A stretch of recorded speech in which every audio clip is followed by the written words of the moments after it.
নতুন শাড়ি পরতে পারছিলাম না, ছেলে সাহায্য করতে এসে আমার ব্লাউজের হুক লাগিয়ে দিল। আজ পার্টিতে যাব। নতুন শাড়ি পরছি, কিন্তু ব্লাউজের পিছনের হুক লাগাতে পারছি না। ছেলেকে ডাকলাম।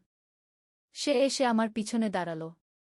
তার হাত আমার পিঠে লাগছিল হুক লাগাতে গিয়ে। হঠাৎ সে আমার কোমর জড়িয়ে ধরল। আমি বললাম, কি করছিস?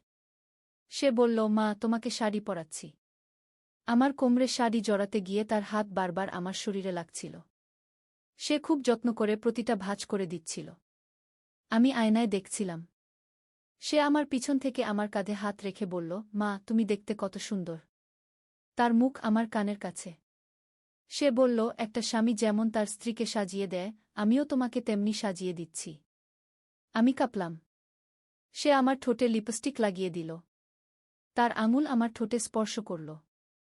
সে বলল, তুমি আমার স্ত্রী হও। এই গল্পটি সম্পূর্ণ শুনলে আপনাদের পানি অটোমেটিক বের হয়ে যাবে, সো যত দ্রুত সম্ভব হাতের কাছে টিস্যু নিয়ে বসে পড়ো। বিছানার চাদর যেন নষ্ট না হয় সেটা সম্পূর্ণ খেয়াল রাখার অনুরোধ জানিয়ে গল্পটি এখন শুরু করব।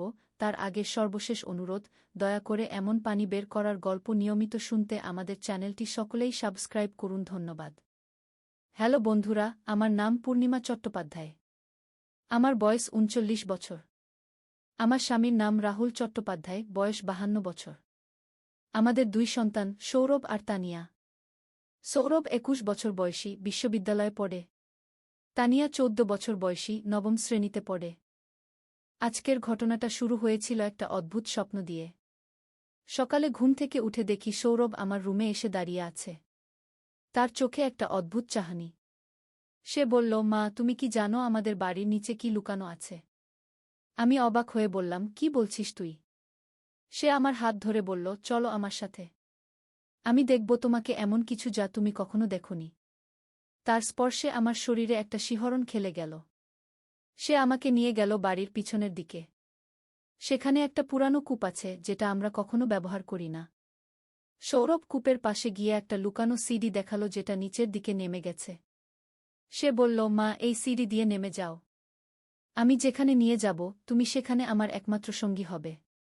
আমার হৃদয় ধকধক করতে লাগল। আমি জিজ্ঞেস করলাম, এই সিডিটা কোথা থেকে এলো? সৌরভ বলল, এটা আমাদের পূর্বপুরুষদের তৈরি। আমার দাদুর দাদু এই বাড়ি বানানোর সময় এই গোপন পথ তৈরি করেছিলেন। সে আমার কোমরে হাত রেখে বলল, চলো মা, আমি তোমাকে রানীর মতো করে সেই গোপন জগতে নিয়ে যাব। তার কথায় আমার শরীরে একটা অদ্ভুত অনুভূতি হল। আমরা সিঁড়ি দিয়ে নামতে শুরু করলাম। সৌরভ আমার সামনে সামনে হাঁটছিল, মাঝে মাঝে পিছনে ফিরে আমার হাত ধরে সাহায্য করছিল। তার হাতের স্পর্শে আমি কেমন যেন অস্থির লাগছিল। প্রায় ২৫-৩০টা সিঁড়ি নামার পর আমরা একটা বড় কক্ষে পৌঁছলাম। সেখানে মোমবাতির আলো জ্বলছিল। সৌরভ বলল, মা, দেখো এই কক্ষটা। এখানে আমাদের পূর্বপুরুষরা তাদের গুপ্তধন লুকিয়ে রেখেছিলেন। কিন্তু সেই ধনের চেয়েও বড় একটা রহস্য আছে এখানে। সে আমাকে কক্ষের মাঝখানে নিয়ে গিয়ে একটা পুরানো বইয়ের দিকে ইশারা করল। বইটার নাম ছিল প্রেমের গোপন মন্ত্র। সৌরভ বলল, এই বই অনুযায়ী, যদি কোনো মা এবং তার ছেলে একসাথে এই কক্ষে এসে একটা বিশেষ আচার পালন করে, তাহলে তারা অসীম ক্ষমতার অধিকারী হয়ে যায়। আমি জিজ্ঞেস করলাম, কি ধরনের আচার? সে আমার কানের কাছে মুখ এনে ফিসফিস করে বলল, মা আর ছেলের মধ্যে যে ভালোবাসা আছে সেটাকে আরও গভীর করতে হয়। তার নিঃশ্বাস আমার কানে লাগছিল, আমার সারা শরীর কাঁপছিল। হঠাৎ করে কক্ষের দেওয়ালে একটা গোপন দরজা খুলে গেল। সেখান থেকে একটা রহস্যময় আলো বের হচ্ছিল। সৌরভ আমার হাত ধরে বলল, চলো মা, ওই দরজা দিয়ে ঢুকি। সেখানেই আসল রহস্য লুকিয়ে আছে। তার হাতের স্পর্শে আমার শরীর গরম হয়ে উঠল। আমরা ওই রহস্যময় দরজা দিয়ে ঢুকে গেলাম। সেখানে দেখি একটা অদ্ভুত জগৎ। চারদিকে সোনালি আলো, আর মাঝখানে একটা স্ফটিকের সিংহাসন। সৌরভ আমাকে সেই সিংহাসনে বসিয়ে দিল। সে বলল, মা, তুমি এই রাজ্যের রানী। আর আমি তোমার একনিষ্ঠ সেবক। আমি তোমাকে এমনভাবে সেবা করব যেমন কোনো স্বামী তার প্রিয়তমা স্ত্রীকে করে। তার কথায় আমার মাথা ঘুরতে লাগল। সৌরভ আমার পায়ের কাছে নতজানু হয়ে বসল। সে বলল, মা, এই রাজ্যের নিয়ম অনুযায়ী রানী এবং তার সবচেয়ে বিশ্বস্ত সেবকের মধ্যে একটা বিশেষ বন্ধন থাকে। সে আমার হাত নিজের হাতে নিয়ে বলল, এই বন্ধনটা শুধু ভালোবাসার নয়, এটা আত্মার মিলন। তার স্পর্শে আমার সারা শরীরে বিদ্যুৎ খেলে গেল। হঠাৎ করে আমার মনে পড়ল আমার স্বামী রাহুল আর মেয়ে তানিয়ার কথা। আমি সৌরভকে জিজ্ঞেস করলাম, তোর বাবা আর তানিয়া কোথায়? সৌরভ বলল, মা, তারা উপরে আছে। কিন্তু এই রহস্যময় জগতে শুধু আমরা দুজন আছি। এখানে সময়ের কোনো হিসাব নেই। আমরা যতক্ষণ চাই ততক্ষণ থাকতে পারি। সে আমার কাঁধে হাত রেখে বলল, মা, তুমি কি এই জগতে আমার সাথে থাকতে চাও? আমি একটু চিন্তিত হয়ে বললাম, কিন্তু সৌরভ, এটা তো ঠিক না। আমি তোর মা, তুই আমার ছেলে। সৌরভ মিষ্টি হেসে বলল, মা, এখানে আমরা শুধু দুটো আত্মা। মা ছেলের সম্পর্কটা এখানে আরও পবিত্র, আরও গভীর। এখানে আমাদের ভালোবাসা সব বাধা অতিক্রম করে যায়। তার কথায় আমার মন কেমন অস্থির হয়ে উঠল। সৌরভ উঠে দাঁড়িয়ে আমার সামনে এসে দাঁড়াল। সে বলল, মা, এই রাজ্যে একটা প্রথা আছে। রানী এবং তার সেবকের মধ্যে একটা বিশেষ অনুষ্ঠান হয়, যেটাকে বলা হয় কি আত্মার মিলন উৎসব। সৌরভ বলল, আমি সৌরভ এই পবিত্র রাজ্যে প্রতিজ্ঞা করছি যে আমি আমার রানী পূর্ণিমাকে সারা জীবন ভালোবাসব। তার সুখ দুঃখের সাথী হব। তার সব প্রয়োজন পূরণ করব। সে আমার দিকে তাকিয়ে বলল, এখন তোমার পালা, মা। তুমিও আমার কাছে প্রতিজ্ঞা করো। আমি কাঁপা কাঁপা গলায় বললাম, আমি পূর্ণিমা প্রতিজ্ঞা করছি যে আমি সৌরভকে সারা জীবন। হঠাৎ আমার কথা আটকে গেল। সৌরভ আমার হাত শক্ত করে চেপে ধরে বলল, মা, সাহস করো। এখানে কোনো বাধা নেই। শুধু আমাদের দুটো হৃদয়ের কথা। আমি গভীর নিঃশ্বাস নিয়ে বললাম, আমি প্রতিজ্ঞা করছি যে আমি সৌরভকে সারা জীবন আপন ভাব। সৌরভ খুশি হয়ে আমার হাতে চুমু দিল। তার ঠোঁটের স্পর্শ আমার হাতে এক অদ্ভুত অনুভূতি সৃষ্টি করল। হঠাৎ করে আমার মনে হল যেন আমি একটা স্বপ্নের মধ্যে আছি। কিন্তু সবকিছু এত বাস্তব লাগছিল। সৌরভের স্পর্শ, তার গলার আওয়াজ, চারদিকের সোনালি আলো, সবকিছুই সত্যি মনে হচ্ছিল। সৌরভ উঠে দাঁড়িয়ে আমার সামনে এল। সে বলল, মা, এখন তৃতীয় এবং সবচেয়ে গুরুত্বপূর্ণ রীতি। এটাকে বলা হয় হৃদয়ের একীকরণ। আমি জিজ্ঞেস করলাম, সেটা আবার কি? সৌরভ আমার দুই হাত ধরে বলল, এই রীতিতে রানী এবং সেবকের হৃদয় একসাথে মিলে যায়। তারা একে অপরের সব গোপন কথা জানতে পারে। তাদের মধ্যে কোনো লুকোছাপা থাকে না। সে আমার চোখের দিকে তাকিয়ে বলল, মা, তুমি কি প্রস্তুত? আমার মনে হচ্ছিল যেন আমি একটা জাদুর জগতে আছি। আমি মাথা নেড়ে সম্মতি জানালাম। সৌরভ আমার সিংহাসনের কাছে এসে দাঁড়াল। সে বলল, মা, এখন আমরা দুজনেই চোখ বন্ধ করে একে অপরের কথা ভাবব। আমরা চোখ বন্ধ করলাম। সৌরভের উষ্ণ নিঃশ্বাস আমি অনুভব করতে পারছিলাম। হঠাৎ করে আমার মনে হল যেন আমি সৌরভের মনের কথা শুনতে পাচ্ছি। সে ভাবছে আমি কত সুন্দর, কত ভালো। সে আমাকে সব সময় রক্ষা করতে চায়। চোখ খুলে দেখি সৌরভ আমার দিকে এমনভাবে তাকিয়ে আছে যেন সে আমাকে খুব ভালোবাসে। সে বলল, মা, তুমি কি আমার মনের কথা শুনতে পেয়েছ? আমি মাথা নাড়লাম। সৌরভ খুশি হয়ে বলল, তাহলে আমাদের হৃদয়ের একীকরণ সফল হয়েছে। এখন আমরা সত্যিকারের রানী আর সেবক হয়ে গেছি। হঠাৎ করে সেই রহস্যময় কক্ষে একটা ঝলকানি দেখা গেল। সেখানে একটা বৃদ্ধ মানুষের ছায়া দেখা দিল। সৌরভ আমাকে বলল, মা, ইনি আমাদের পূর্বপুরুষ। ইনি এই রাজ্যের প্রতিষ্ঠাতা। বৃদ্ধ ব্যক্তি আমাদের দিকে তাকিয়ে মিষ্টি হাসলেন। তিনি বললেন, তোমরা দুজনে এই রাজ্যের সব রীতি ঠিকভাবে পালন করেছ। এখন তোমরা এই রাজ্যের শাসক। বৃদ্ধ ব্যক্তি আরও বললেন, কিন্তু মনে রাখবে, এই ক্ষমতার সাথে একটা বড় দায়িত্ব আছে।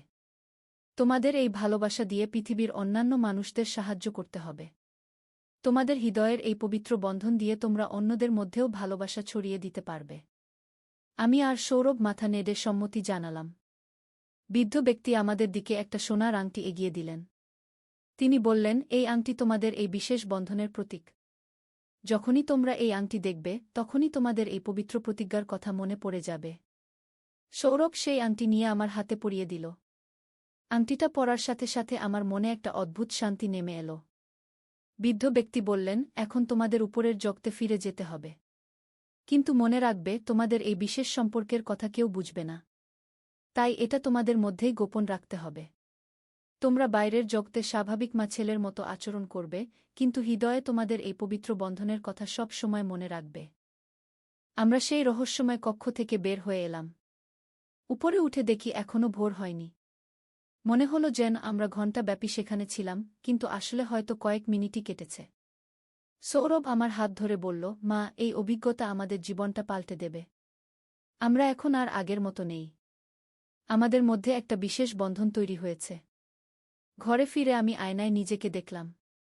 দেখতে পেলাম আমার হাতে সেই সোনার আংটি এখনো আছে। মানে পুরো ব্যাপারটা সত্যি ছিল, স্বপ্ন নয়। আমি সৌরভকে দেখলাম, সেও আমার দিকে একটা বিশেষ দৃষ্টিতে তাকিয়ে আছে। আমার বুকের ভেতর ধকধক করছিল। সৌরভ আমার কাছে এসে ফিসফিস করে বলল, মা, আমাদের এই বিশেষ সম্পর্কের কথা বাবা আর তানিয়াকে বলা যাবে না। তারা বুঝবে না। আমি মাথা নাড়লাম। সৌরভ আমার গালে একটা হালকা চুমু দিয়ে বলল, ভালোবাসি মা। আমার সারা শরীর কেঁপে উঠল। পরের দিন সকালে স্বাভাবিকভাবেই রাহুল আর তানিয়া ঘুম থেকে উঠল। আমি রান্নাঘরে নাস্তা বানাচ্ছিলাম, সৌরভ এসে আমার পিছনে দাঁড়াল। সে আমার কাঁধে হাত রেখে ফিসফিস করে বলল, মা, রাতের অভিজ্ঞতাটা কি সত্যি ছিল? আমি ঘুরে তার দিকে তাকালাম, তার চোখে সেই একই রহস্যময় দৃষ্টি। আমি ইশারায় আমার হাতের আংটিটা দেখালাম। সৌরভ মিষ্টি হাসল। সে বলল, তাহলে আমরা সত্যিই সেই রহস্যময় রাজ্যের শাসক হয়ে গেছি। আমি তার দিকে তাকিয়ে বললাম, কিন্তু এটা কি ঠিক হচ্ছে সৌরভ? আমি তোর মা, তুই আমার ছেলে। সৌরভ আমার হাত ধরে বলল, মা, এই সম্পর্ক শুধু রক্তের নয়। এটা হৃদয়ের, আত্মার। আমরা একে অপরের সবচেয়ে বিশ্বস্ত বন্ধু। রাহুল রান্নাঘরে ঢুকে বলল, কি কথা হচ্ছে তোমাদের? আমি চমকে গিয়ে বললাম, কিছু না, সৌরভ আমাকে কলেজের একটা প্রোগ্রামের কথা বলছিল। রাহুল সন্দেহের দৃষ্টিতে আমাদের দিকে তাকাল। সে বলল, তোমাদের মধ্যে আজকাল খুব গোপন কথাবার্তা হয়। সৌরভ হেসে বলল, বাবা, মায়ের সাথে বন্ধুত্ব করতে তো পারি। রাহুল কিছু না বলে চলে গেল। তানিয়া স্কুলে যাওয়ার আগে আমার কাছে এসে বলল, মা, দিদিভাই তোমার সাথে খুব বেশি সময় কাটায়। আমার সাথে আর সময় দেয় না। আমি তানিয়াকে কোলে নিয়ে বললাম, তুই কি বলছিস? সৌরভ তোকেও তো খুব ভালোবাসে। তানিয়া বলল, হ্যাঁ, কিন্তু তোমার সাথে তার যেমন কথা হয়, আমার সাথে তেমন হয় না। আমার মনে হলো তানিয়া কিছু টের পেয়েছে। সৌরভ কলেজে চলে যাওয়ার পর আমি ভাবতে লাগলাম গত রাতের ঘটনা নিয়ে। সবকিছু এত বাস্তব লেগেছিল, কিন্তু এটা কি সত্যিই সম্ভব? আমার হাতের আংটিটা দেখে মনে হলো এটা সত্যি। আমি সিদ্ধান্ত নিলাম আজ রাতে আবার সেই গোপন পথে যাব, একা। দেখব সেখানে আসলে কিছু আছে কিনা। রাতে সবাই ঘুমিয়ে গেলে আমি চুপি চুপি বাড়ির পিছনে গেলাম। কিন্তু অবাক হয়ে দেখলাম সেই কূপের পাশে কোনো গোপন সিঁড়ি নেই। সবকিছু স্বাভাবিক। আমি হতাশ হয়ে ভাবতে লাগলাম, এটা কি তাহলে স্বপ্ন ছিল? কিন্তু আমার হাতের আংটি এখনো আছে। আমি কূপের চারপাশে খুঁজতে থাকলাম। হঠাৎ করে আমার পিছন থেকে সৌরভের গলার আওয়াজ শুনলাম। সে বলল, মা, তুমি এখানে কি করছ? আমি ঘুরে দেখি সৌরভ আমার দিকে এগিয়ে আসছে। আমি বললাম, আমি খুঁজছিলাম গতকাল রাতে যেই সিঁড়ি দিয়ে আমরা নেমেছিলাম। সৌরভ আমার কাছে এসে বলল, মা, সেই পথ শুধুমাত্র তখনই খোলে যখন আমরা দুজন একসাথে থাকি। একা গেলে সেই রহস্যময় রাজ্যে পৌঁছানো যায় না। সৌরভ আমার হাত ধরে বলল, চলো মা, আবার চেষ্টা করি। আমরা দুজনে কূপের পাশে দাঁড়ালাম। সৌরভ কিছু অদ্ভুত মন্ত্র পড়ল। হঠাৎ করে মাটিতে একটা ফাটল দেখা গেল, সেখান থেকে সেই গোপন সিঁড়ি দেখা দিল। আমার মনে হলো এটা কোনো জাদুর কারসাজি। আমরা আবার সেই সিঁড়ি দিয়ে নামতে শুরু করলাম। এবার পথটা আরও লম্বা মনে হল। সৌরভ বলল, মা, প্রতিদিন রাতে এই পথ আরও গভীর হয়ে যায়। আরও রহস্য লুকিয়ে থাকে। আমরা যতবার এখানে আসব, ততবার নতুন কিছু আবিষ্কার করব। আমার মনে কৌতূহল জাগল। এবার আমরা যেই কক্ষে পৌঁছলাম সেটা আগেরবারের চেয়ে অনেক বড়। চারদিকে নানান ধরনের রহস্যময় জিনিসপত্র। একপাশে একটা বিশাল আয়না, যেটার মধ্যে আমাদের প্রতিফলন অন্যরকম দেখাচ্ছিল। সৌরভ সেই আয়নার দিকে ইশারা করে বলল, মা, ওই আয়নায় তাকালে আমরা আমাদের ভবিষ্যৎ দেখতে পাব। আমি আয়নার কাছে গিয়ে তাকালাম। দেখলাম আমি আর সৌরভ অনেক বছর পরে আমরা দুজনেই বয়স্ক হয়ে গেছি। কিন্তু আমাদের মধ্যে সেই বিশেষ বন্ধন এখনো আছে। আমরা একসাথে একটা বাগানে বসে আছি, হাতে হাত রেখে। আমার চোখে পানি এসে গেল। সৌরভ আমার কাঁধে হাত রেখে বলল, মা, দেখলে আমাদের ভবিষ্যৎ কত সুন্দর। আমরা সারা জীবন একে অপরের পাশে থাকব। আয়নার পাশেই একটা পুরানো বই রাখা। সৌরভ সেই বইটা নিয়ে বলল, এটা আমাদের পূর্বপুরুষদের ডায়েরি। এখানে লেখা আছে কিভাবে মা ছেলের মধ্যে এই বিশেষ বন্ধন তৈরি হয়। সে বইটা খুলে পড়তে শুরু করল। বইটায় লেখা ছিল, যখন একজন মা তার ছেলেকে শুধুমাত্র সন্তান হিসেবে নয়, বরং জীবনের সবচেয়ে বিশ্বস্ত বন্ধু হিসেবে দেখতে শুরু করে, তখনই এই বিশেষ বন্ধন তৈরি হয়। বইটায় আরও লেখা ছিল, এই বন্ধনে কোনো পাপ নেই, কোনো ভুল নেই। এটা হৃদয়ের পবিত্রতম সম্পর্ক। মা তার ছেলের জন্য যে ভালোবাসা অনুভব করে, সেটাই এখানে আরও গভীর হয়ে যায়। ছেলে তার মায়ের জন্য যে শ্রদ্ধা আর ভালোবাসা রাখে, সেটাও এখানে নতুন মাত্রা পায়। আমার মনে হল যেন এই কথাগুলো সত্যি। সৌরভ আরও পড়ল, এই বিশেষ বন্ধনের মাধ্যমে মা আর ছেলে একে অপরের সব গোপন কথা জানতে পারে। তাদের মনের কোনো দূরত্ব থাকে না। তারা হয়ে যায় দুটো শরীরে একটা আত্মা। আমার সারা শরীরে শিহরণ খেলে গেল। সৌরভ বলল, মা, আমরা সত্যিই ভাগ্যবান যে আমাদের মধ্যে এই বন্ধন তৈরি হয়েছে। হঠাৎ করে সেই কক্ষে আবার সেই বৃদ্ধ ব্যক্তির আবির্ভাব হল। তিনি আমাদের দেখে মুচকি হাসলেন। তিনি বললেন, তোমরা ঠিক পথেই এগিয়ে যাচ্ছ। কিন্তু এখন তোমাদের একটা পরীক্ষার মুখোমুখি হতে হবে। তিনি একটা স্ফটিক বলের দিকে ইশারা করলেন। তিনি বললেন, এই স্ফটিক বলে হাত দিলে তোমাদের মনের সব কথা প্রকাশ হয়ে যাবে। তোমরা একে অপরের সবচেয়ে গভীর গোপন কথা জানতে পারবে। আমি একটু ভয় পেয়ে বললাম, কিন্তু সেটা কি নিরাপদ? বৃদ্ধ ব্যক্তি বললেন, যদি তোমাদের মধ্যে সত্যিকারের ভালোবাসা থাকে, তাহলে কোনো ভয় নেই। কিন্তু যদি কোনো মিথ্যা বা লুকোছাপা থাকে, তাহলে এই বন্ধন ভেঙে যাবে। সৌরভ আমার দিকে তাকিয়ে বলল, মা, আমার কোনো ভয় নেই। তোমার কাছে আমার কোনো কিছু লুকানো নেই। আমিও সাহস সংগ্রহ করে বললাম, তাহলে চেষ্টা করে দেখি। আমরা দুজনেই একসাথে সেই স্ফটিক বলে হাত দিলাম। সাথে সাথে আমার মাথার ভেতর সৌরভের সব চিন্তা ভেসে উঠল। আমি দেখলাম সে সত্যিই আমাকে খুব ভালোবাসে। সে আমার জন্য সব সময় চিন্তিত থাকে। তার মনে কোনো খারাপ চিন্তা নেই, শুধু আমার সুখ শান্তির চিন্তা। আর আমার মনের কথাও সৌরভ জানতে পারল। আমিও তাকে আমার সন্তানের চেয়েও বেশি ভালোবাসি। স্ফটিক বল থেকে হাত সরানোর পর সৌরভ আমাকে জড়িয়ে ধরল। সে বলল, মা, এখন আমি নিশ্চিত যে আমাদের এই বন্ধন সত্যিকারের। আমাদের মধ্যে কোনো মিথ্যা নেই। আমিও তাকে জড়িয়ে ধরলাম। আমার মনে হল যেন আমি তার চেয়ে ভালো বন্ধু আর কাউকে পাব না। বৃদ্ধ ব্যক্তি আমাদের দেখে সন্তুষ্ট হলেন। তিনি বললেন, তোমরা পরীক্ষা উত্তীর্ণ হয়েছ। এখন তোমাদের এই রাজ্যের আরও গভীরে যাওয়ার অনুমতি আছে। তিনি একটা নতুন দরজার দিকে ইশারা করলেন। তিনি বললেন, ওই দরজার ওপাশে আছে চিরকালীন ভালোবাসার উদ্যান। সেখানে তোমরা এমন সুখ পাবে যা পৃথিবীর কোথাও নেই। আমরা সেই নতুন দরজা দিয়ে ঢুকলাম। দেখলাম সত্যিই একটা অপূর্ব সুন্দর উদ্যান। চারদিকে রংবেরঙের ফুল, মধুর সুগন্ধ। মাঝখানে একটা ছোট ঝর্ণা, যার পানি স্ফটিকের মতো স্বচ্ছ। সৌরভ আমার হাত ধরে সেই উদ্যানে ঘুরিয়ে নিয়ে বেড়াল। সে বলল, মা, এই জায়গাটা শুধু আমাদের জন্য। এখানে আমরা যত সময় ইচ্ছা কাটাতে পারি। উদ্যানের একপাশে একটা সুন্দর দোলনা ছিল। সৌরভ আমাকে সেই দোলনায় বসাল। সে পিছন থেকে দোলনা দুলিয়ে দিতে লাগল। তার হাত আমার কাঁধে লাগছিল।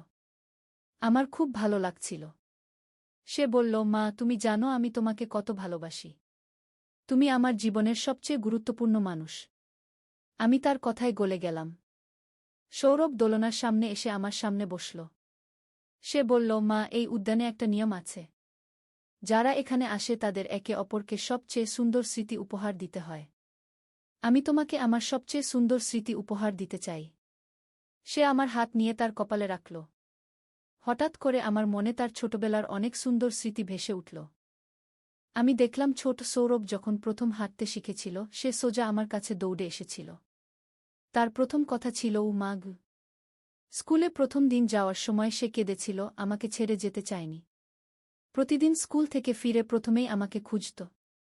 এই সব স্মৃতি দেখে আমার চোখ ভিজে গেল। সৌরভ বলল, দেখলে মা, ছোটবেলা থেকেই তুমি আমার সবচেয়ে প্রিয় মানুষ। এবার আমার পালা। আমি সৌরভের হাত নিয়ে শেষ পর্যন্ত আমরা সেই রহস্যময় জগৎ থেকে বের হয়ে এলাম। উপরে এসে দেখি এখনো গভীর রাত। আমার মনে হল যেন আমরা সারারাত সেখানে ছিলাম, কিন্তু আসলে হয়তো ঘণ্টাখানেক কেটেছে। সৌরভ আমার হাত ধরে বলল, মা, এখন থেকে আমাদের সম্পর্ক আরও গভীর। আমরা শুধু মা ছেলে নই, আমরা জীবনের সবচেয়ে কাছের মানুষ। পরের কয়েকদিন আমি লক্ষ্য করলাম সৌরভের আচরণে পরিবর্তন এসেছে। সে আমার প্রতি আরও যত্নশীল হয়েছে। সকালে আমার জন্য চা বানিয়ে দেয়, আমার পছন্দের জিনিস কিনে আনে। আমার কোনো কাজে সে সাহায্য করতে এগিয়ে আসে। রাহুল একদিন মন্তব্য করল, সৌরভ তোর প্রতি খুব বেশি মনোযোগী হয়ে গেছে। আমি হাসি দিয়ে এড়িয়ে গেলাম। আমিও সৌরভের প্রতি আগের চেয়ে বেশি যত্নবান হয়ে গেছি। তার পছন্দের খাবার রান্না করি, তার জামাকাপড় গুছিয়ে দেই, তার পড়াশোনার খোঁজখবর নেই। আমার মনে হয় যেন সে আমার সবচেয়ে প্রিয় মানুষ। একদিন রাহুল অফিসে গেছে, তানিয়া স্কুলে। শুধু আমি আর সৌরভ বাড়িতে। সৌরভ আমার কাছে এসে বলল, মা, আজ দুপুরে আমরা আবার সেই রহস্যময় জগতে যাই। আমার অনেক দিন হয়ে গেছে, খুব ইচ্ছা করছে। আমিও তার প্রস্তাবে রাজি হলাম। এবার দিনের আলোতেই আমরা সেই গোপন পথে নামলাম। দিনের বেলা সেই রহস্যময় কক্ষ আরও সুন্দর লাগছিল। সেখানে নতুন কিছু জিনিস যোগ হয়েছে। একটা সুন্দর খাট, যেখানে আরাম করে শোয়া যায়। একটা টেবিল, যেখানে নানারকম মিষ্টি খাবার সাজানো। সৌরভ আমাকে সেই খাটে বসিয়ে দিয়ে বলল, মা, আজ আমি তোমাকে রানীর মতো সেবা করব। সে আমার জন্য সেই মিষ্টি খাবার এনে দিল। নিজের হাতে আমাকে খাওয়ালো। তার যত্নে আমার মন ভরে গেল। সে বলল, মা, তুমি জানো এই জগতে আমাদের সময়ের কোনো বাধা নেই। আমরা যতক্ষণ চাই ততক্ষণ এখানে থাকতে পারি। আমি সেই আরামদায়ক খাটে শুয়ে থাকলাম। সৌরভ আমার পাশে বসে আমার মাথায় হাত বুলিয়ে দিতে লাগল। তার স্পর্শে আমার খুব ভালো লাগছিল। সে বলল, মা, তুমি কি জানো আমি তোমাকে সবসময় এভাবে কাছে পেতে চাই। তুমি আমার জীবনের সবচেয়ে মূল্যবান সম্পদ। সৌরভ উঠে গিয়ে একটা বইও নিয়ে এলো। সে বলল, মা, আমি তোমাকে একটা সুন্দর কবিতা শোনাই। সে পড়তে শুরু করল, মায়ের কোলই হল স্বর্গ, মায়ের ভালোবাসাই হল জীবনের অর্থ। ছেলের জন্য মা হল সবকিছু, মায়ের জন্য ছেলে হল হৃদয়ের ধন। তার কবিতা শুনে আমার চোখে পানি এসে গেল। সৌরভ আমার চোখের পানি মুছিয়ে দিয়ে বলল, মা, কাঁদছ কেন? আমি বললাম, তোর কবিতা শুনে খুব ভালো লাগল। সে আমার পাশে শুয়ে বলল, মা, আমি সবসময় তোমার পাশে থাকব। তুমি যখন বুড়ো হয়ে যাবে তখনও আমি তোমার সেবা করব। তার কথা শুনে আমার মনে একটা অদ্ভুত শান্তি নেমে এলো। হঠাৎ করে সেই রহস্যময় কক্ষে একটা অদ্ভুত আলো দেখা দিল। সেই আলো থেকে একটা সুন্দরী মহিলার আবির্ভাব হল। তিনি আমাদের দিকে এগিয়ে এলেন। তিনি বললেন, আমি এই রাজ্যের দেবী। তোমাদের এই পবিত্র ভালোবাসা দেখে আমি খুব খুশি। তিনি আমাদের দুজনকে আশীর্বাদ করলেন। দেবী বললেন, তোমাদের এই ভালোবাসা শুধু তোমাদের মধ্যেই সীমাবদ্ধ থাকবে না। এর মাধ্যমে তোমরা অন্য মানুষদেরও সাহায্য করতে পারবে। যদি কোনো পরিবারে মা ছেলের মধ্যে দূরত্ব থাকে, তোমরা তাদের কাছাকাছি আনতে পারবে। যদি কোনো সন্তান তার মায়ের যত্ন না নেয়, তোমরা তাকে বোঝাতে পারবে। এইভাবে তোমাদের এই বিশেষ বন্ধন অনেক পরিবারের কল্যাণে আসবে। আমি আর সৌরভ দেবীর কথা শুনে অভিভূত হয়ে গেলাম। আমরা কখনো ভাবিনি যে আমাদের এই সম্পর্ক অন্যদের উপকারে আসতে পারে। দেবী আরও বললেন, তোমাদের প্রতিদিন এখানে আসার দরকার নেই। যখনই তোমাদের মনে হবে একে অপরের কাছ থেকে দূরে চলে যাচ্ছ, তখনই এখানে এসো।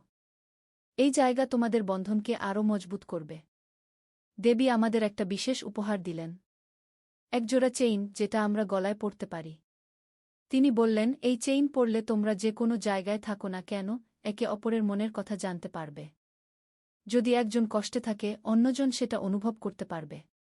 সৌরভ সেই চেইন আমার গলায় পরিয়ে দিল, আমিও তার গলায় পরিয়ে দিলাম। চেইন পরার পর আমার মনে হল যেন আমি আর সৌরভ সত্যিই একসাথে বাঁধা পড়ে গেছি। আমি যখন খুশি হচ্ছি, সেও খুশি হচ্ছে। আমি যখন চিন্তিত হচ্ছি, তারও মনে চিন্তা আসছে।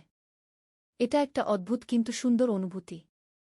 দেবী আমাদের বললেন, এখন তোমাদের উপরের জগতে ফিরে যাওয়ার সময় হয়েছে। কিন্তু মনে রাখবে, তোমাদের এই বিশেষ সম্পর্ক পৃথিবীতে অনেকেই বুঝবে না। তাই এটা গোপন রাখতে হবে। তোমরা বাইরে স্বাভাবিক মা ছেলের মতো আচরণ করবে, কিন্তু হৃদয়ে এই বন্ধনের কথা মনে রাখবে। আমরা সেই রহস্যময় জগৎ থেকে বের হয়ে এলাম। বাড়িতে ফিরে দেখি রাহুল অফিস থেকে ফিরেছে, তানিয়াও স্কুল থেকে এসেছে। তারা আমাদের দেখে কিছু সন্দেহ করল না। আমরা স্বাভাবিকভাবেই কথাবার্তা বললাম। কিন্তু আমার আর সৌরভের মধ্যে এখন একটা গোপন যোগাযোগ আছে। রাতে খাবার টেবিলে বসে আমি লক্ষ্য করলাম সৌরভ আমার দিকে মাঝে মাঝে তাকাচ্ছে। আমিও তার দিকে তাকাচ্ছি। আমরা চোখের ইশারায় কথা বলছি। রাহুল বলল, তোমরা দুজন আজ খুব চুপচাপ। কী ব্যাপার? আমি বললাম, কিছু না, একটু ক্লান্ত লাগছে। তানিয়া বলল, দিদিভাই, তুমি মায়ের দিকে বারবার তাকাচ্ছ কেন? সৌরভ হেসে বলল, মা, আজ খুব সুন্দর লাগছে তাই। রাতে সবাই ঘুমিয়ে যাওয়ার পর সৌরভ আমার রুমে এলো। সে আমার কানের কাছে ফিসফিস করে বলল, মা, আজকের অভিজ্ঞতা কেমন লাগলো? আমি বললাম, খুব সুন্দর। আমার মনে হচ্ছে আমরা সত্যিই কিছু বিশেষ পেয়েছি। সৌরভ আমার হাতে চেইনটা স্পর্শ করে বলল, এখন আমরা সারা জীবন একে অপরের সাথে থাকব। তার কথায় আমার হৃদয় উষ্ণ হয়ে গেল। পরের কয়েক সপ্তাহ আমাদের জীবনে একটা নতুন ছন্দ এসেছে। দিনের বেলা আমরা স্বাভাবিক মা ছেলের মতো আচরণ করি, কিন্তু গোপনে আমাদের মধ্যে একটা বিশেষ যোগাযোগ থাকে। আমি যখন রান্না করি, সৌরভ এসে সাহায্য করে। সে যখন পড়াশোনা করে, আমি তার জন্য চা নিয়ে যাই।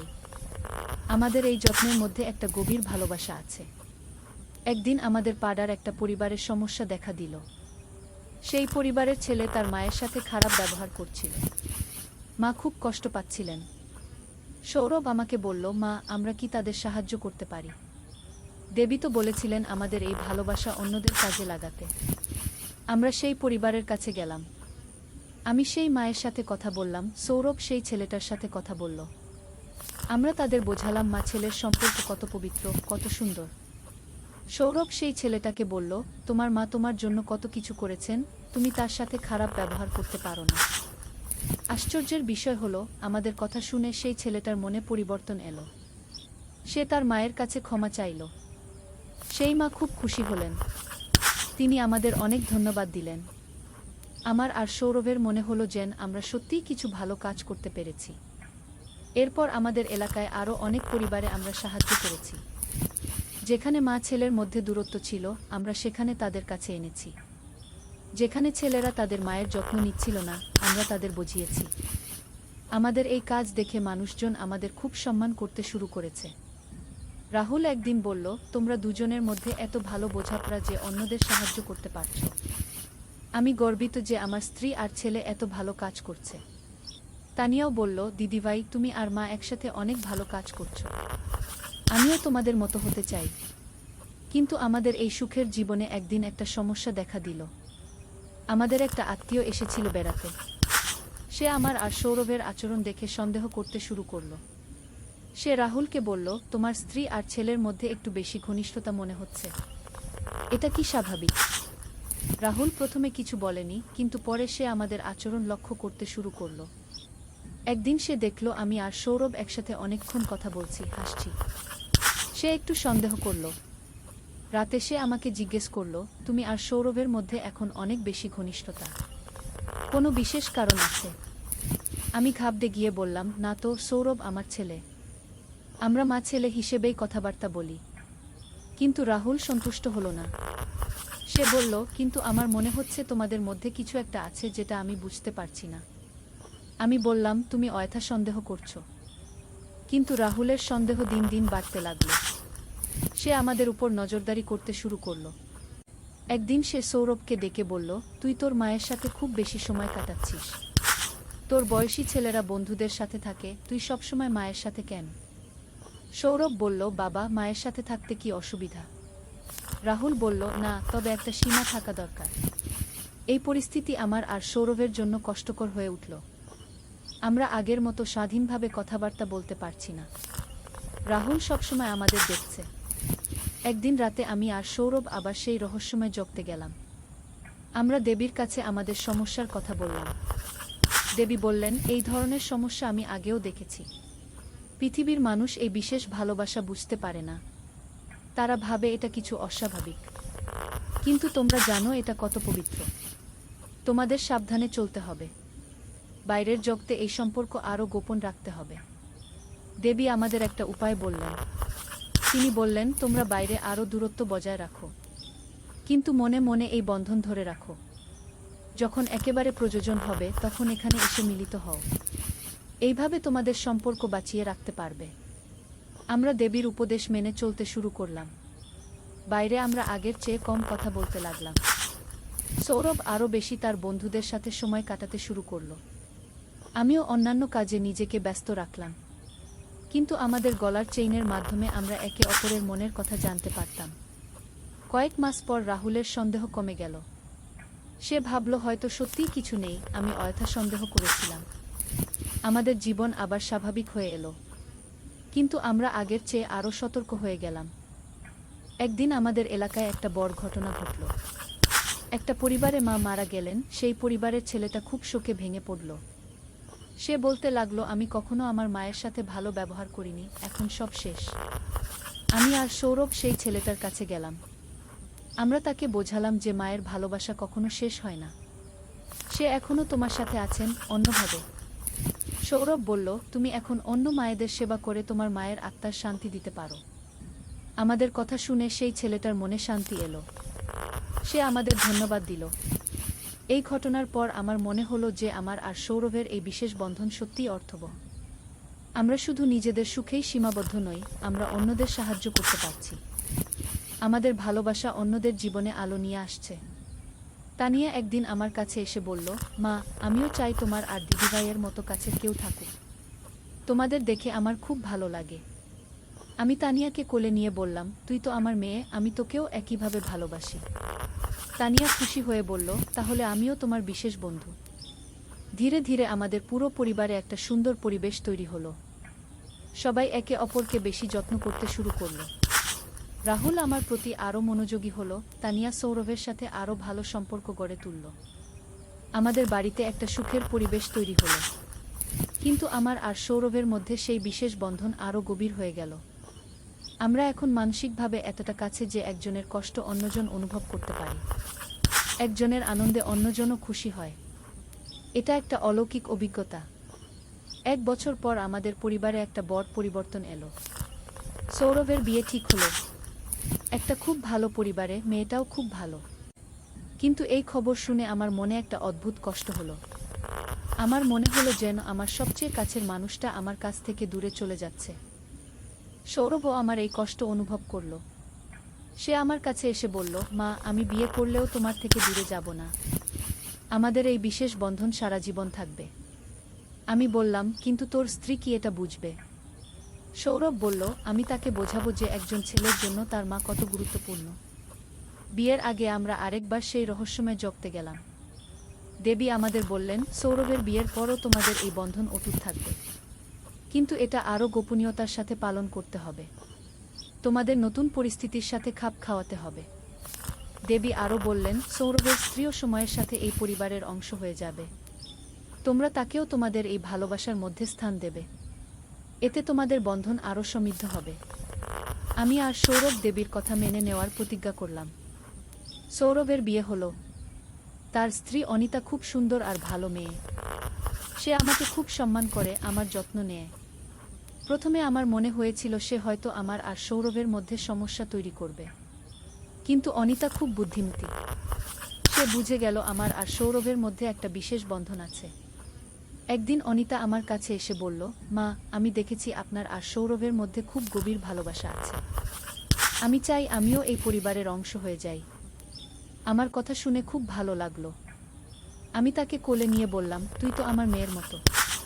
ধীরে ধীরে অনিতাও আমাদের পরিবারের সাথে মিশে গেল। সে সৌরভের সাথে আমার বিশেষ সম্পর্ক দেখে কখনো ঈর্ষা করেনি, বরং সেটাকে সম্মান করেছে। আমাদের পরিবারে আরও সুখ এলো। তানিয়াও অনিতাকে দিদির মতো ভালোবাসতে শুরু করল। সৌরভ আর অনিতার প্রথম সন্তান হলো, একটা ছেলে। আমি যখন প্রথম তাকে কোলে নিলাম, তখন আমার মনে হলো যেন আমার আর সৌরভের ভালোবাসার ফল। সৌরভ আমার কানে ফিসফিস করে বলল, মা, এই বাচ্চার মধ্যে আমাদের দুজনের ভালোবাসা প্রবাহিত হবে। আমি সেই নাতিকে খুব যত্ন করতে শুরু করলাম। সৌরভও তার বাবা হিসেবে খুব ভালো। আমরা একসাথে নদীর ধারে সেই গা। প্রথম অধ্যায়, শুরুজাত। পদ্মা নদীর ধারে একটা ছোট্ট গ্রাম ছিল, নাম তার রূপসী গ্রাম। গ্রামের নাম শুনলেই মনে হতো কত সুন্দর হবে। আর সত্যিই গ্রামটা ছিল অপূর্ব সুন্দর। সবুজ ধানক্ষেত, নারিকেল আর সুপারি গাছের সারি, আর নদীর শীতল হাওয়া, সব মিলিয়ে এক স্বর্গের মতো জায়গা। এই গ্রামেই থাকতো একটা ছেলে, নাম তার আলম। বয়স তখন 17 কি 18 হবে। ফর্সা রং, লম্বা চুল, আর চোখে একটা স্বপ্ন, বড় হয়ে সে লেখক হবে। প্রতিদিন সন্ধ্যায় নদীর ধারে বসে সে লিখত তার ডায়েরিতে। কখনো কবিতা, কখনো গল্প, কখনো শুধু মনের কথা। আলমের বাবা মোক্তার সাহেব ছিলেন গ্রামের স্কুলের প্রধান শিক্ষক। মা রহিমা বেগম ছিলেন একজন নরম মনের মহিলা, যিনি সবসময় সবার জন্য রান্না করতেন। তাদের ছোট্ট টিনের চালের বাড়িটা ছিল গ্রামের মাঝখানে। আলমের একটা ছোট বোন ছিল, সামিয়া। বয়স তার 10 বছর। চঞ্চল, দুষ্টু, কিন্তু খুব মিষ্টি। সে সবসময় ভাইয়ের পিছন পিছন ঘুরত। ভাইয়া, আমাকে নিয়ে চলো না। এই ছিল তার প্রিয় সংলাপ।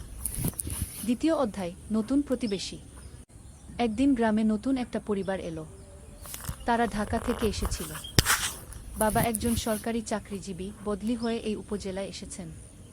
তাদের সাথে ছিল একটা মেয়ে, নাম তার তানিয়া। তানিয়া ছিল আলমের সমবয়সী। লম্বা চুল, বড় বড় চোখ, আর মুখে সবসময় একটা হাসি। সে ছিল খুবই পড়ুয়া। বই পড়তে তার খুব ভালো লাগত। প্রথম দিন যখন সে গ্রামের স্কুলে ভর্তি হলো, তখন সবাই অবাক হয়ে তাকে দেখছিল। শহুরে মেয়ে, কিন্তু কোনো অহংকার নেই। আলম আর তানিয়ার প্রথম দেখা হয়েছিল স্কুলের লাইব্রেরিতে। দুজনেই একই বই খুঁজছিল, রবীন্দ্রনাথের গোরাগি। তুমিও রবীন্দ্রনাথ পড়ো? আলম জিজ্ঞেস করেছিল। হ্যাঁ, আমার খুব প্রিয়। তুমি? তানিয়া হেসে জবাব দিয়েছিল। সেই থেকে তাদের বন্ধুত্ব শুরু। প্রতিদিন স্কুলে, লাইব্রেরিতে, আর কখনো কখনো নদীর ধারে বসে তারা গল্প করত। সাহিত্য নিয়ে, জীবন নিয়ে, স্বপ্ন নিয়ে। তৃতীয় অধ্যায়, স্বপ্নের কথা। একদিন সন্ধ্যায় নদীর ধারে বসে আলম তানিয়াকে বলল, জানো, আমি বড় হয়ে লেখক হতে চাই। এমন গল্প লিখব যেগুলো মানুষের মন ছুঁয়ে যাবে। তানিয়া মৃদু হেসে বলল, তুমি পারবে। তোমার লেখার হাত খুব ভালো। তুমি যা লিখো তাতে আন্তরিকতা আছে। তুমি কি হতে চাও? আলম জিজ্ঞেস করল। আমি শিক্ষিকা হতে চাই। গ্রামের মেয়েদের পড়াতে চাই। দেখো না, এখানে কত মেয়ে স্কুলেই যায় না। আমি চাই সবাই পড়াশোনা করুক। তানিয়ার কথা শুনে আলম অবাক হলো। এতটা সরল, এতটা নিঃস্বার্থ স্বপ্ন। তুমি সত্যিই অসাধারণ, আলম বলল। তানিয়া লজ্জা পেয়ে বলল, আরে না, আমি সাধারণ।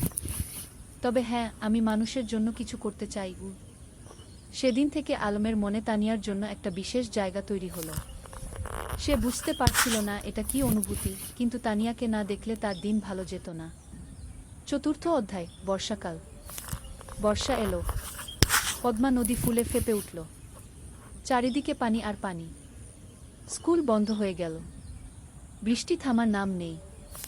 একদিন সন্ধ্যায় আলম দেখল তানিয়া তাদের বাড়ির সামনে দাঁড়িয়ে আছে, ভিজে একদম। কি হয়েছে? এভাবে বৃষ্টিতে ভিজে আসলে কেন? আলম চিন্তিত হয়ে জিজ্ঞেস করল। আমার বই। আমার প্রিয় বইটা। আমি নদীর ধারে রেখে এসেছিলাম। পানিতে ভেসে যাবে কি? তানিয়া কাঁদো কাঁদো স্বরে বলল। আলম কিছু না ভেবে ছাতা নিয়ে বেরিয়ে পড়ল। বৃষ্টি তখন মুষলধারে পড়ছে। সে নদীর ধারে গিয়ে দেখল তানিয়ার বইটা একটা পাথরের নিচে চাপা পড়ে আছে, কিন্তু পানি প্রায় সেখানে পৌঁছে গেছে। সে দ্রুত বইটা তুলে নিল। সৌভাগ্যবশত বইটা পুরোপুরি ভিজেনি। সে তার শার্টের ভিতরে বইটা লুকিয়ে বাড়ি ফিরল। তানিয়া যখন বইটা পেল, তার চোখে পানি এসে গেল। তুমি এতটা করলে আমার জন্য? তুমি আমার বন্ধু। বন্ধুর জন্য এটুকু তো করাই যায়। আলম হেসে বলল। সেদিন থেকে তানিয়াও বুঝতে পারল, আলম তার কাছে শুধু একজন বন্ধু নয়, আরও বেশি কিছু। পঞ্চম অধ্যায়, গ্রামের মেলা। শরৎকাল এলো। গ্রামে বড় মেলা বসল। নৌকা বাইচ, পুতুল নাচ, জারি গান, কত কিছু।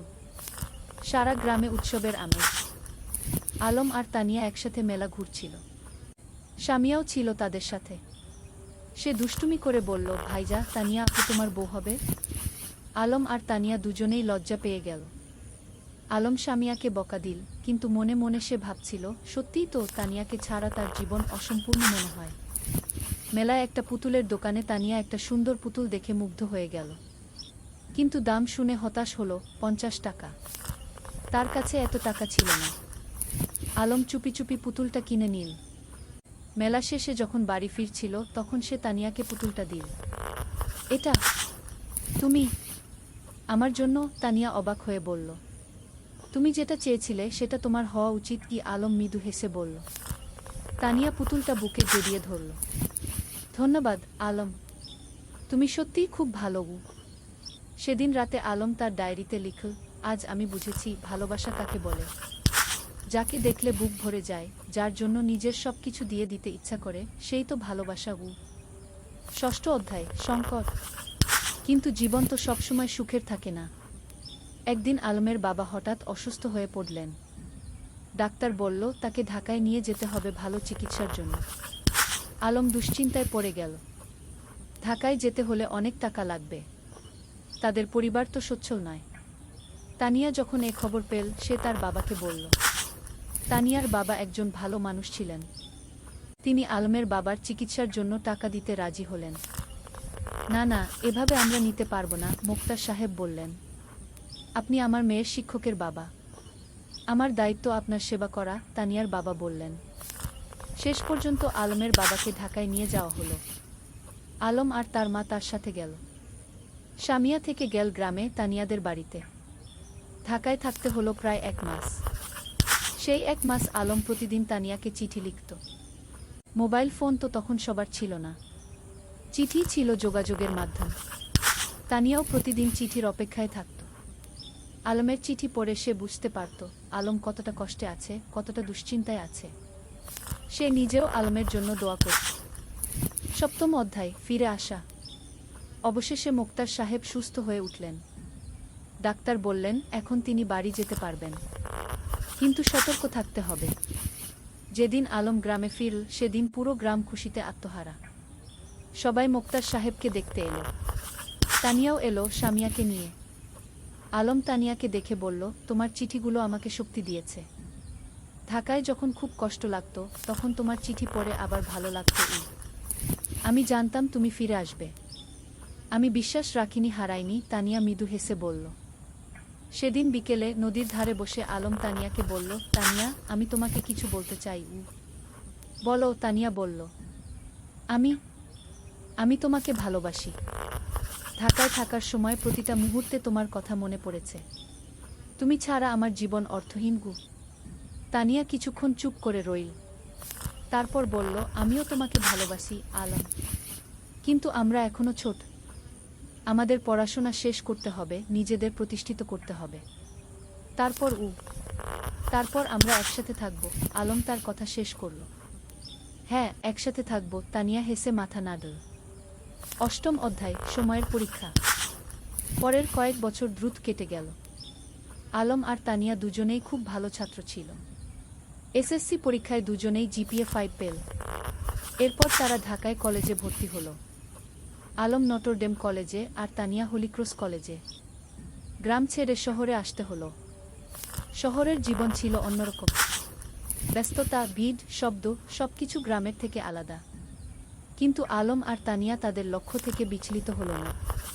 প্রতি সপ্তাহান্তে তারা দেখা করত। কখনো রমনা পার্কে, কখনো টিএসসিতে, কখনো কোনো বইয়ের দোকানে। তারা একে অপরকে উৎসাহ দিত, সাহস দিত। এইচএসসি পরীক্ষায়ও দুজনেই ভালো ফল করল। আলম ঢাকা বিশ্ববিদ্যালয়ে বাংলা সাহিত্যে ভর্তি হল আর তানিয়া শিক্ষা বিভাগে। কিন্তু বিশ্ববিদ্যালয়ের জীবনে নতুন চ্যালেঞ্জ এলো। রাজনীতি, সেশনজট, আর্থিক সংকট, নানা সমস্যা। কখনো কখনো আলমের মনে হতো সে হয়তো লেখক হতে পারবে না। তানিয়াও মাঝে মাঝে হতাশ হতো। কিন্তু তারা একে অপরকে সাহায্য করত। আলম যখন হতাশ হতো তানিয়া তাকে মনে করিয়ে দিত তার স্বপ্নের কথা। তানিয়া যখন ভেঙে পড়ত আলম তাকে শক্তি যোগাত।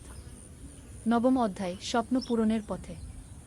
স্নাতক শেষ করার পর আলম একটা পত্রিকায় চাকরি পেল, সাংবাদিক হিসেবে। বেতন খুব বেশি না, কিন্তু লেখার সুযোগ ছিল। সে ফিচার লিখত, গল্প লিখত। তানিয়া একটা স্কুলে শিক্ষিকা হিসেবে যোগ দিল। তার স্বপ্ন ছিল গ্রামে ফিরে যাওয়া, কিন্তু সে জানত এখনো সময় হয়নি। আগে অভিজ্ঞতা অর্জন করতে হবে। একদিন আলম একটা প্রকাশনা সংস্থায় তার লেখা গল্পের পাণ্ডুলিপি জমা দিল। সে একটা উপন্যাস লিখেছিল, নদীর ধারে সেই গাগু। এটা ছিল তাদের নিজেদের গল্প, তাদের গ্রামের গল্প। কয়েক মাস পর প্রকাশক ফোন করলেন। আপনার বই আমরা প্রকাশ করতে চাই। গল্পটা খুব সুন্দর, আবেগময়। আলম বিশ্বাস করতে পারছিল না। তার স্বপ্ন সত্যি হচ্ছে। সে প্রথমেই তানিয়াকে খবরটা দিল। আমি জানতাম তুমি পারবে। তুমি তো সত্যিই লেখক। তানিয়া খুশিতে আটখানা। বইটা প্রকাশিত হওয়ার পর বেশ সাড়া পড়ে গেল। পাঠকরা ভালো সাড়া দিল। সমালোচকরাও প্রশংসা করল। 10ম অধ্যায়, ঘরে ফেরা। 5 বছর পর আলম আর তানিয়া সিদ্ধান্ত নিল তারা গ্রামে ফিরে যাবে। ঢাকায় তারা যা অর্জন করতে চেয়েছিল তা করেছে। এখন সময় এসেছে নিজেদের শেকডে ফিরে যাওয়ার। তারা বিয়ে করল। সাদামাটা অনুষ্ঠান, কিন্তু পূর্ণ আন্তরিকতায়। পুরো গ্রাম এসেছিল তাদের বিয়েতে। তোমরা আমাদের গর্ব, মুক্তার সাহেব আবেগে বললেন। বিয়ের পর তারা গ্রামেই থেকে গেল। আলম লেখালেখি চালিয়ে গেল। সে গ্রামের গল্প লিখত, সাধারণ মানুষের গল্প। তার বই পরপর সফল হতে লাগল। তানিয়া গ্রামে একটা স্কুল খুলল। বিনামূল্যে গরিব মেয়েদের পড়াতে লাগল। সে তার স্বপ্ন পূরণ করছিল। একাদশ অধ্যায়, নতুন প্রজন্ম। 3 বছর পর তাদের একটা মেয়ে হলো। নাম রাখো রূপা। ছোট্ট, ফুটফুটে, ঠিক যেন তানিয়ার মতো। রূপা বড় হতে লাগল গ্রামের মুক্ত পরিবেশে। নদীর ধারে খেলা, মাঠে দৌড়ানো, গাছে চড়া, সবকিছু। আলম তাকে গল্প শোনাত, তানিয়া তাকে পড়াত। একদিন রূপা জিজ্ঞেস করল, বাবা, তুমি আর মা কিভাবে পরিচিত হলে? আলম হেসে বলল, সেটা একটা লম্বা গল্প মা। একদিন তোমাকে পুরো গল্প শোনাব গু। এখন শোনাও না, রূপা জেদ করল। আলম তানিয়ার দিকে তাকাল। তানিয়া হেসে মাথা নাড়ল। ঠিক আছে, শোনো তাহলে। অনেক বছর আগে এই নদীর ধারে দুটো ছেলে মেয়ে পরিচিত হয়েছিল। দাদ শ্রদ্ধায় পূর্ণতা। বছর কেটে গেল। আলমের বই এখন দেশজুড়ে জনপ্রিয়। সে একজন প্রতিষ্ঠিত লেখক। কিন্তু খ্যাতি তাকে বদলায়নি। সে এখনও সেই সরল, বিমলি আলম। তানিয়ার স্কুল এখন বড় হয়েছে। শত শত মেয়ে সেখানে পড়ছে। অনেকে এখন কলেজে, বিশ্ববিদ্যালয়ে। তানিয়া তাদের সবার কাছে একজন আদর্শ।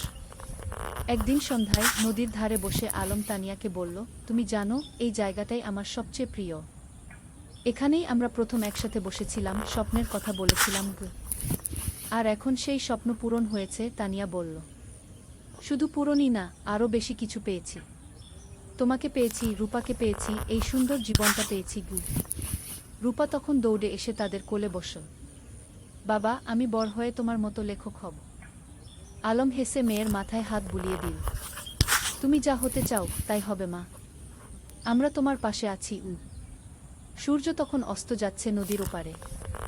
লাল কমলা আকাশ, নদীর শীতল বাতাস, আর পরিবারের উষ্ণতা, এর চেয়ে সুন্দর আর কি হতে পারে? ত্রয়োদশ অধ্যায়, গ্রামের উন্নয়ন।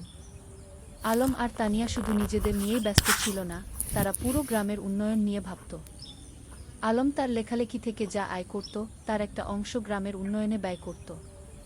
তারা গ্রামে একটা লাইব্রেরি খুলল। হাজার হাজার বই নিয়ে। গ্রামের যে কেউ এসে বই পড়তে পারত। ছোট ছেলেমেয়েরা বিকেলে এসে বই পড়ত, গল্প শুনত।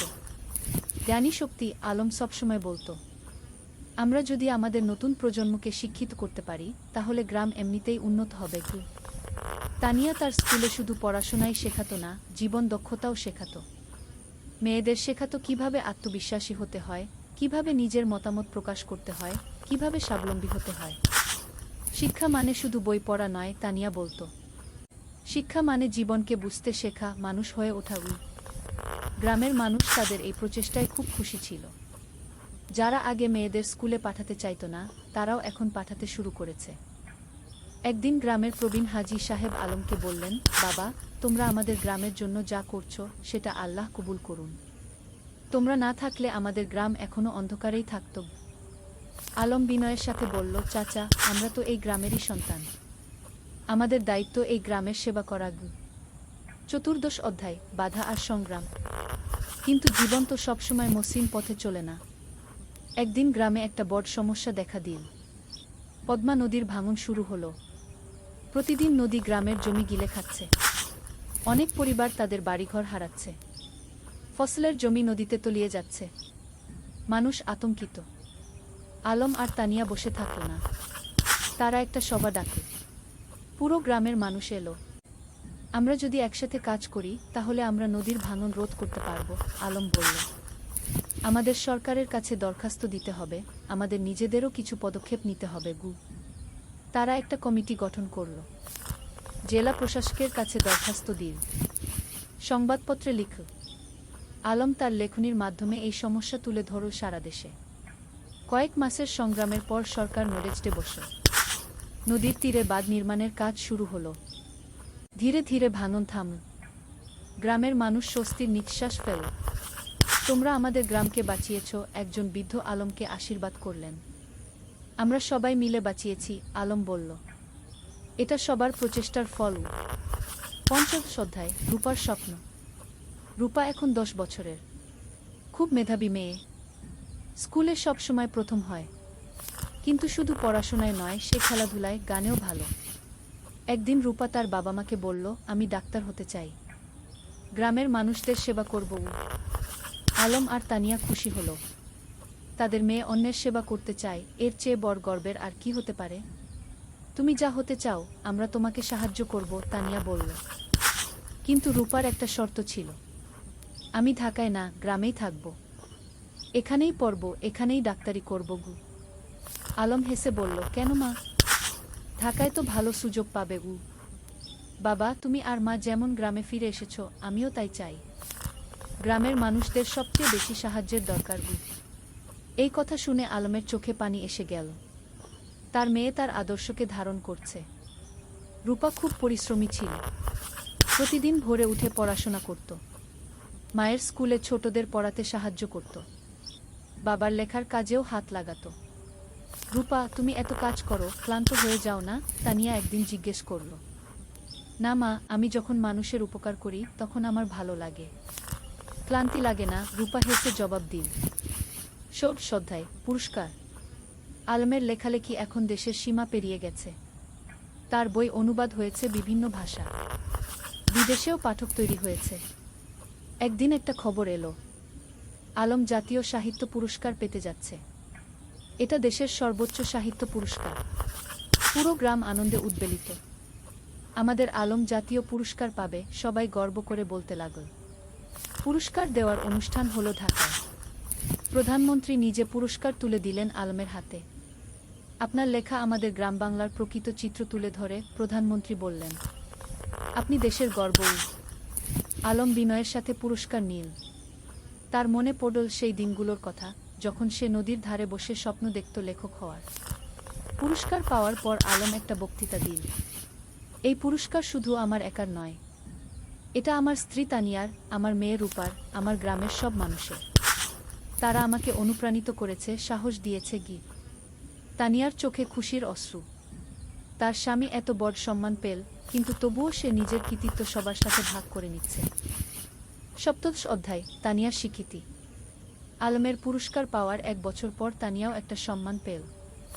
সরকার তাকে সেরা শিক্ষক পুরস্কার দিল। তার স্কুল থেকে যে মেয়েরা বের হয়ে গেছে, তারা এখন বিভিন্ন ক্ষেত্রে প্রতিষ্ঠিত। কেউ ডাক্তার, কেউ ইঞ্জিনিয়ার, কেউ শিক্ষক, কেউ উদ্যোক্তা। পুরস্কার নেওয়ার সময় তানিয়া বলল, আমি শুধু বীজ বপন করেছি। এই মেয়েরাই আমার আসল পুরস্কার। তারা নিজেদের প্রতিষ্ঠিত করেছে, সমাজে অবদান রাখছে। তার স্কুলের একজন প্রাক্তন ছাত্রী, যে এখন একজন সফল ব্যবসায়ী, মঞ্চে উঠে এসে বলল, ম্যাডাম না থাকলে আমি আজ এখানে থাকতাম না। তিনি আমাকে শুধু পড়াশোনাই শেখাননি, আত্মবিশ্বাস শিখিয়েছেন। রূপা তখন মঞ্চের নিচে বসে মায়ের দিকে তাকিয়েছিল, গর্বিত চোখে। আমার মা সত্যিই সেরা, সে মনে মনে বলল। ৮৮ অধ্যায়, সময়ের প্রবাহ। আরও কয়েক বছর কেটে গেল। রূপা এখন ৮ম শ্রেণীতে। খুব ভালো ছাত্রী। তার স্বপ্ন ডাক্তার হওয়ার, সেই স্বপ্ন এখনও অটুট। আলম এখনও লিখে যাচ্ছে। তার নতুন একটা উপন্যাস বের হলো, জোছনা রাতের স্বপ্ন। এটাও বেশ জনপ্রিয় হলো। তানিয়ার স্কুল এখন অনেক বড়। ৩০০ জন ছাত্রী, ১০ জন শিক্ষক, একটা পূর্ণাঙ্গ শিক্ষা প্রতিষ্ঠান। গ্রামটাও অনেক বদলে গেছে। এখন পাকা রাস্তা, বিদ্যুৎ, স্বাস্থ্যকেন্দ্র, সবকিছু আছে। কিন্তু গ্রামের আত্মা, সেই সারল্য, সেই ভালোবাসা, সেটা আছে অক্ষুণ্ণ। একদিন সন্ধ্যায় পুরো পরিবার নদীর ধারে বসেছিল। আলম, তানিয়া, রূপা আর সামিয়া। সামিয়া এখন বিবাহিত, তার একটা ছেলে আছে। ভাইয়া, মনে আছে যখন আমি ছোট ছিলাম, তুমি আর ভাবি এখানে বসে গল্প করতে? সামিয়া হেসে বলল। মনে আছে, আলম হেসে বলল। সেই সময়গুলো কত সুন্দর ছিল। এখনকার সময়ও কম সুন্দর নয়, তানিয়া বলল। আমরা একসাথে আছি, সুস্থ আছি, খুশি আছি, এর চেয়ে বড় সৌভাগ্য আর কি? রূপা বলল, বাবা, তোমার আর মায়ের মতো আমিও একজন ভালো মানুষকে জীবনসঙ্গী হিসেবে পেতে চাই। আলম মেয়ের মাথায় হাত রেখে বলল, তুমি পাবে মা। তবে তার আগে তোমার স্বপ্ন পূরণ করো। ডাক্তার হও। তারপর জীবনসঙ্গী খুঁজবে। ঊনবিংশ অধ্যায় নতুন চ্যালেঞ্জ। রূপা এসএসসি পরীক্ষা দিল। ফলাফল বেরোলো জিপিএ 5। পুরো গ্রাম খুশি। আলম আর তানিয়া গর্বিত। কিন্তু এখন একটা বড় সিদ্ধান্ত নিতে হবে। রূপা ডাক্তার হতে চায় আর তার জন্য তাকে মেডিকেল কলেজে ভর্তি হতে হবে। কিন্তু গ্রামে তো মেডিকেল কলেজ নেই। বাবা, আমি ঢাকা মেডিকেলে ভর্তি হতে চাই, রূপা বলল। আলম একটু চিন্তিত হলো। কিন্তু তুমি তো বলেছিলে গ্রামে থাকবে। হ্যাঁ বাবা, আমি গ্রামে ফিরে আসব। কিন্তু ভালো ডাক্তার হতে হলে ভালো প্রতিষ্ঠান থেকে পড়তে হবে। আমি 5 বছর ঢাকায় থাকব, তারপর ফিরে আসব এবং গ্রামে একটা হাসপাতাল খুলব। তানিয়া বলল, মেয়েটা ঠিকই বলছে। আমরাও তো ঢাকায় গিয়ে পড়াশোনা করেছিলাম, তারপর ফিরে এসেছি গু। রূপা ঢাকা মেডিকেল কলেজে ভর্তি হলো। প্রথম দিকে গ্রাম ছেড়ে যেতে খুব কষ্ট হচ্ছিল, কিন্তু সে জানত এটা তার লক্ষ্যের জন্য প্রয়োজন। আলম আর তানিয়া প্রতি মাসে ঢাকায় যেত মেয়েকে দেখতে। রূপা ফোনে প্রতিদিন কথা বলত। বিংশ অধ্যায় পরিবারের বন্ধন। 5 বছর খুব দ্রুত কেটে গেল। রূপা ডাক্তার হয়ে গেল। এমবিবিএস পাস করে ভালো ফলসহ। এখন তার সামনে অনেক সুযোগ। ঢাকার বড় বড় হাসপাতাল তাকে চাকরির অফার দিচ্ছে। কিন্তু রূপার লক্ষ্য অন্য। বাবা, আমি গ্রামে ফিরে আসছি, রূপা ফোনে বলল। তুমি নিশ্চিত? ঢাকায় তো অনেক ভালো সুযোগ, আলম বলল। বাবা, আমার স্বপ্ন তো ঢাকায় বড় ডাক্তার হওয়া নয়। আমার স্বপ্ন গ্রামের মানুষের সেবা করা। রূপা গ্রামে ফিরে এলো। গ্রামের মানুষ তাকে মাথায় করে নিয়ে এলো। আমাদের নিজের ডাক্তার। সে একটা ছোট ক্লিনিক খুল। বিনামূল্যে গরিব মানুষদের চিকিৎসা দিতে লাগল। যাদের সামর্থ্য আছে তারা দিত, যাদের নেই তাদের কাছ থেকে কিছু নিত না। তুমি কিভাবে চালাবে এভাবে? আলম একদিন জিজ্ঞেস করল।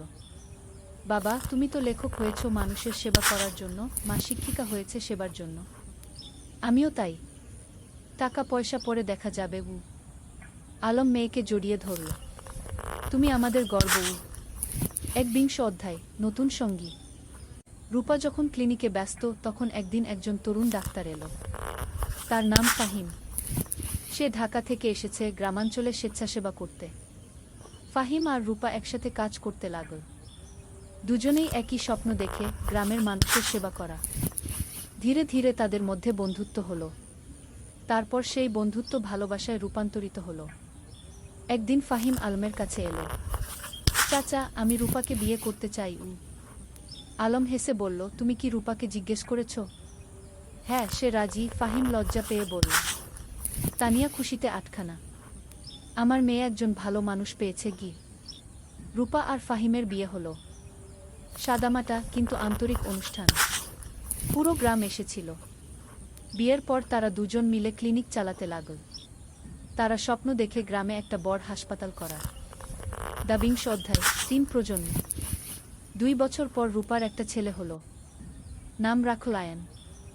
আলম আর তানিয়া দাদা দাদি হলো। দেখো আমাদের নাতি, আলম আবেগে বলল। তানিয়া শিশুটিকে কোলে নিয়ে বলল, এই শিশু আমাদের ভবিষ্যৎ। এর জন্যই তো আমরা এত কাজ করছি। এখন বাড়িতে 3 প্রজন্ম। আলমতানিয়া, রূপা, ফাহিম আর ছোট্ট আয়ান। প্রতিদিন সন্ধ্যায় তারা একসাথে বসে। আলম গল্প বলে, তানিয়া গান শোনায়, রূপা দিনের কাজের গল্প বলে। একদিন আয়ান যখন একটু বড় হলো, সে জিজ্ঞেস করল, দাদু তুমি কি করো? আলম হেসে বলল, আমি গল্প লিখি, নাতুবু। আমাকে একটা গল্প বলো না? ঠিক আছে, শোনো তাহলে। অনেক বছর আগে এই নদীর ধারে কি। আর এভাবেই চলতে থাকে জীবনের গল্প প্রজন্ম থেকে প্রজন্মে। 23 অধ্যায় উত্তরাধিকার। আলম এখন 60 পেরিয়ে গেছে। চুলদাড়ি পেকে গেছে, কিন্তু লেখার হাত এখনো অক্ষুণ্ণ। সে এখনো প্রতিদিন লেখে। তানিয়াও এখন অবসর নিয়েছে স্কুল থেকে, কিন্তু মাঝে মাঝে যায় ছাত্রীদের সাথে দেখা করতে। একদিন আয়ান, যে এখন 5 বছরের, দাদুকে জিজ্ঞেস করল, দাদু তুমি কত বই লিখেছ? প্রায় 20টা, আলম বলল। আমিও বড় হয়ে লেখক হব, আয়ান বলল। রূপা হেসে বলল, তুমি যা হতে চাও তাই হবে। আলম নাতিকে কোলে নিয়ে বলল, লেখক হওয়া মানে শুধু বই লেখা নয় বাবা। লেখক হওয়া মানে মানুষের কথা বলা, সত্য বলা, ভালোবাসা ছড়িয়ে দেওয়া। আমি সব করব, আয়ান উৎসাহিত হয়ে বলল। তানিয়া নাতিকে আদর করে বলল, তুমি করবে, আমরা জানি গি। ২৪ অধ্যায় গ্রামের হাসপাতাল। রূপা আর ফাহিমের স্বপ্ন ছিল গ্রামে একটা বড় হাসপাতাল খোলার। তারা কয়েক বছর ধরে টাকা জমিয়ে রাখছিল।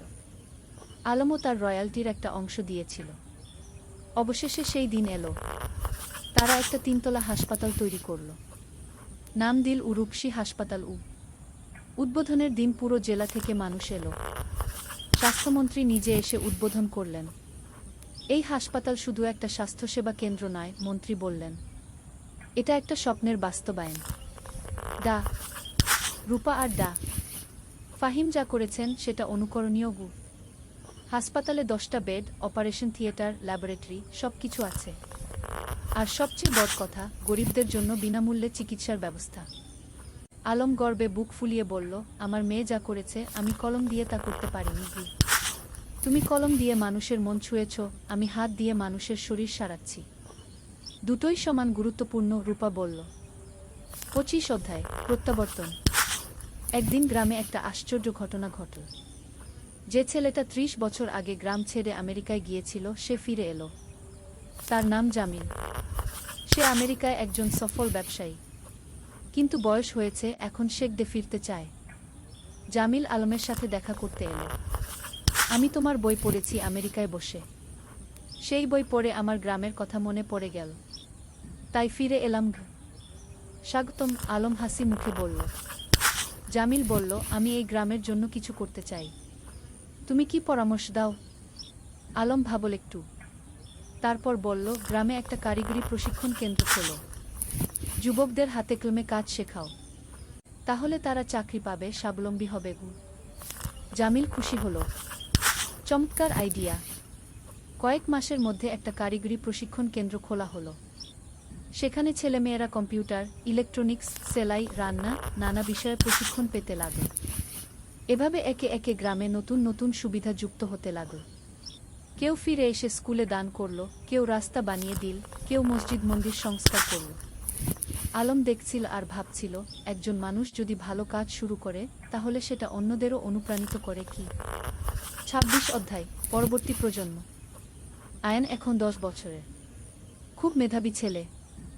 সে দাদুর কাছে বসে গল্প শোনে, দাদির কাছে থেকে জীবনের পাঠ নেয়। একদিন স্কুলে একটা রচনা প্রতিযোগিতা হলো। বিষয় ছিল আমার স্বপ্নের বাংলাদেশ। আয়ান লিখল, আমার স্বপ্নের বাংলাদেশে সবাই শিক্ষিত হবে। কেউ অসুস্থ হলে চিকিৎসা পাবে, কেউ গরিব থাকবে না, সবাই একসাথে মিলেমিশে থাকবে। আমার দাদু বলেন, স্বপ্ন দেখতে হয় বড়, তারপর সেই স্বপ্ন পূরণের জন্য কাজ করতে হয়। আয়ান প্রথম হলো, পুরস্কার পেল। আলম নাতির রচনা পড়ে চোখ ভিজিয়ে ফেল। আমাদের শিক্ষা বৃথা যায়নি। নতুন প্রজন্ম ঠিক পথে আছে। 27 অধ্যায় জীবনের সন্ধ্যা। আলম এখন 65 পেরিয়ে গেছে। শরীর একটু দুর্বল হয়ে এসেছে, কিন্তু মন এখনো তরুণ। একদিন ডাক্তার বলল, তার হার্টে সমস্যা আছে, বিশ্রাম নিতে হবে। রূপা খুব চিন্তিত। বাবা, তুমি এখন আর এত কাজ করবে না, বিশ্রাম নাও। কিন্তু আলম কি থেমে থাকার মানুষ? সে এখনো লেখে, মানুষের সাথে দেখা করে, গ্রামের উন্নয়নের কাজে যুক্ত থাকে। তানিয়া বলল, তুমি একটু শান্ত হও।